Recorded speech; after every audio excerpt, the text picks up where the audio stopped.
Lo prometido es deuda. Estamos con el vicedecano de la Facultad de Ciencias Económicas, el Contador Público Nacional, Gustavo Alfredo Lazarte. ¿Cómo estás? Muy buenas noches. Muy bien, muy buenas noches, Mario. Muy bien. He estado presente en una importante conferencia en la que usted disertaba hace algunos días sobre la situación económica del país y cómo comienzan a tomarse decisiones en relación al no pago de la deuda. Pero luego le pregunto esto. Ahora le pregunto algo que todos los argentinos queremos saber. ¿Qué son los fondos buitre?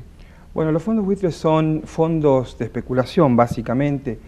A veces aparecen bajo el nombre de fondos de inversión, pero en rigor son fondos especulativos que compran títulos de deuda soberana a un precio irrisorio, generalmente 20 o 30% del valor nominal, y son títulos con que luego los bufetes de abogados van a especular, tienen todo el tiempo para esperar, buscan grietas legales y terminan en fallos como los que acaban de resolver en dos instancias la justicia norteamericana, posteriormente ratificado por la Corte. Es decir, que son fondos de especulación que ni siquiera han prestado dinero al país, sino que viven de eso. Ese es su negocio, es una operación absolutamente especulativa, y el problema es que estos fondos no están regulados.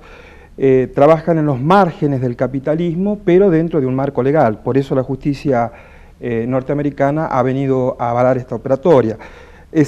A toda luz es un fallo absolutamente arbitrario, pero digamos, ha fallado la justicia norteamericana. En consecuencia, el gobierno tiene que afrontar esa decisión. Está bien. Ahora la República Argentina, a través del ministro de Economía, acaba de solicitarle al juez Griesa una especie de suspensión hasta tanto la Argentina decida qué es lo que va a hacer con estos fondos, que obviamente adelantó que los va a pagar, pero cómo y cuándo no se sabe todavía. Exactamente, lo que está haciendo el gobierno es tratar de ganar tiempo, porque el fallo es muy contundente y podría, a la luz de los ojos argentinos, inclusive parecer arbitrario, pero además lo deja sin opción al gobierno argentino, porque no puede pagarle a los fondos buitres como exige la sentencia sin incurrir en, porque en el medio hay una deuda que ha sido reestructurada, y en consecuencia, si paga los fondos buitres, va a tener reclamo de esos fondos reestructurados. Entonces, como que no hay salida. Entonces, lo que está haciendo el gobierno es pedirle al juez Griesa que lo que se llama técnicamente stay, es decir, una cautelar, para ganar tiempo, para poder pagar el vencimiento que hay con la deuda reestructurada el 30 de junio, prorrogable por un mes, y en el medio ganar tiempo y tratar de negociar y sobre todo evitar, digamos, que gatille la cláusula Rufo, que es una cláusula que dice que no se puede hacer ninguna mejora de oferta sin mejorar a quienes entraron en el proceso de la deuda. Y mientras tanto hasta tanto se decida Argentina qué va a hacer y cómo va a pagar, porque hay también un pago prometido al Club de París y demás, pero mientras tanto los argentinos, ¿cómo vamos a vivir o cómo debemos actuar por estos días hasta tanto haya una oxigenación mínima de la economía? Sí, esto evidentemente es un fallo que a mediano plazo puede traer consecuencias económicas serias según sea la posición que tome Argentina. A mi entender, Argentina no podría ni cambiar de jurisdicción, que es una de las propuestas que había, y lo peor sería incurrir, eso sería un default técnico, y tampoco podría obviamente dejar de cumplir con esta sentencia. Lo que hay que hacer es negociar, no queda otra, hay que asumir que hay un costo económico y un costo político, porque hemos perdido un juicio. En consecuencia, Argentina tiene que buscar, y yo creo que hay posibilidades de superar esta instancia, que sin duda es grave, y en el medio Argentina tiene que tratar de vivir, digamos, lo más normal posible. Digamos, yo creo, en ese sentido soy optimista, que va a haber una solución, y por lo tanto el gobierno, además de solucionar estos problemas, que pasan a ser problemas muy complejos técnicamente, legalmente, en el medio el gobierno tiene que tratar de solucionar los problemas cotidianos que hoy se resumen básicamente en el problema de inflación. La gente, el consumidor común, ¿cómo debe actuar? mientras tanto, por estos días, digo, porque hoy por hoy la presidenta acaba de lanzar un programa de compra de automóviles para un poco mejorar digamos, la administración del mercado interno y demás.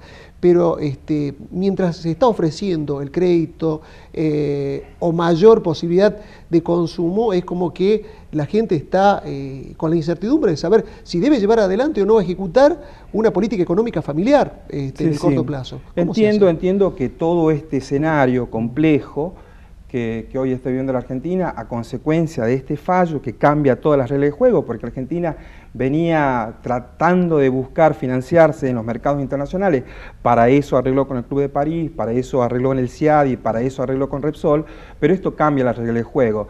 Pero evidentemente los problemas que estamos viendo últimamente siguen presentes. En consecuencia, el gobierno va a tener que hacerse cargo y tratar de buscar solución, como digo, al mayor problema, porque hoy día la gente no consume no solamente por este escenario que acaba de ocurrir hace unos días, sino que básicamente porque comienzan a haber signos de recesión, comienzan a haber signos de desempleo, pero básicamente hay que estabilizar los precios porque eso sí que da seguridad y la gente en consecuencia consume más y por lo tanto eso forma un círculo vicioso. Pero hoy el problema clave de la Argentina es tratar de mantener los niveles de empleo, porque hay que reconocer que bajaron, ¿no? Hoy estamos, según los datos del INDEC, en 7 u 8 puntos, lo cual es auspicioso, pero si hay una inestabilidad de precios, bueno, eso viene a empeorar la situación.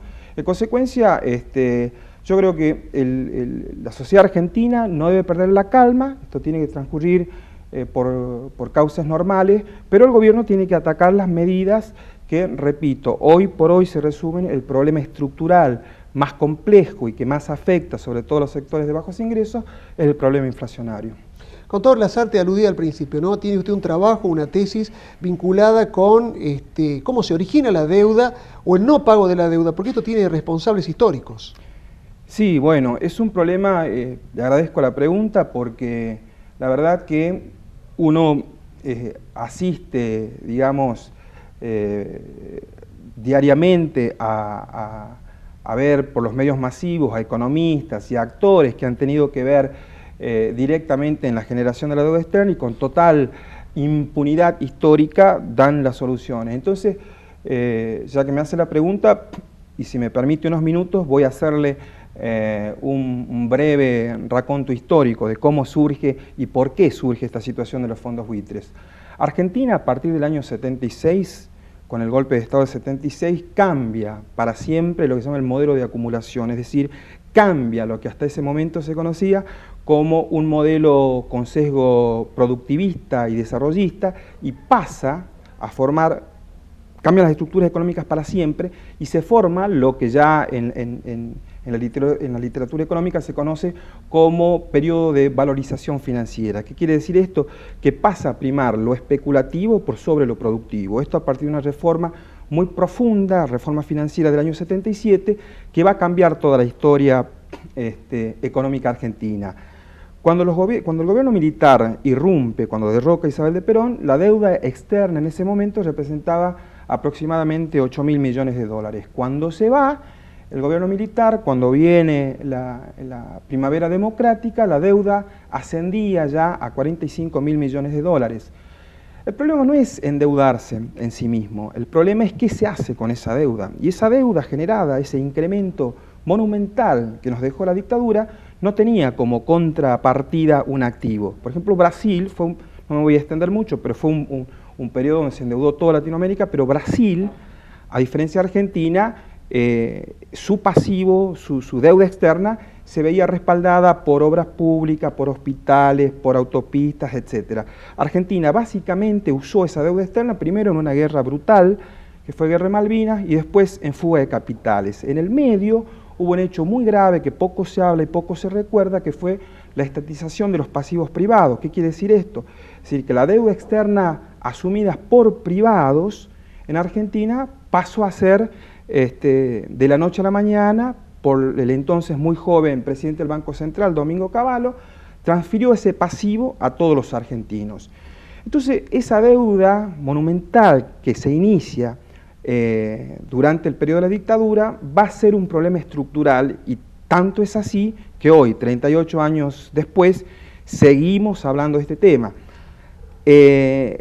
Por supuesto, esta deuda va a ser el problema más serio que va a tener el primer gobierno democrático, y que en definitiva, para no entrar en detalle, va a generar una crisis de balanza de pago, es decir, no hay posibilidades de pagar esa deuda, y eso termina en lo que ya conocimos, en una hiperinflación. Luego viene el periodo de los 90, un periodo neoliberal, un periodo de reformas basado en lo que se llama Consenso de Washington, y otra vez Argentina va a endeudarse a tasas impagables para financiar un plan que todos conocemos como plan de convertibilidad.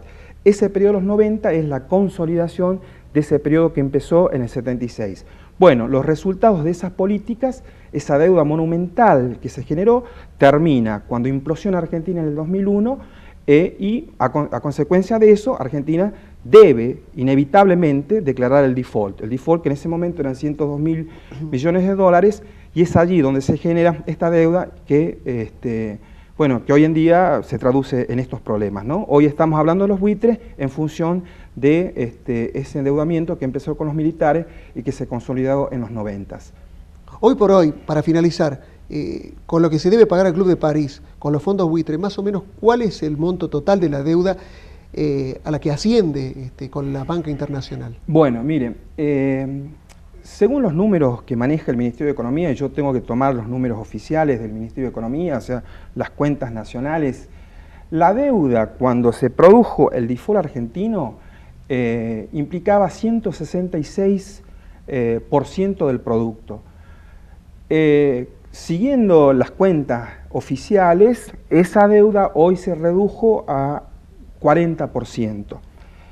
El problema o no se dice o no se aclara, y hay una especie de confusión, que en el medio creció la deuda interna. La deuda interna hoy día, según los cálculos y tomando algunas cifras, digamos, la deuda global, deuda interna más deuda externa, estaría en 250.000 millones de pesos aproximadamente, incluyendo lo que se le debe al Club de París, Repsol, etc. Debe quedar en claro, porque he visto algún programa por allí, digamos que la deuda no había bajado. La deuda externa ha bajado, eso es indiscutible y es un dato objetivo, según los datos que maneja el Ministerio de Economía. Lo que sí hay que tener en cuenta que ha crecido la deuda interna. De cualquier forma, hoy 250.000 millones de dólares es muchísimo, pero con el producto que tiene Argentina hoy día representa aproximadamente la mitad del producto. Es decir, bajó la deuda externa, subió la deuda interna, pero sigue siendo un porcentaje, porque así hay que medirlo en términos de productos, porque eso me da la capacidad de pago, me hace saber cuando tengo 160% de la deuda es impagable y vamos a un default inevitable. Si usted tiene la mitad del producto, bueno, se pueden generar condiciones de pago, etcétera, pero siempre la deuda externa, y a esto vuelvo, es un factor condicionante y estructural de la economía argentina.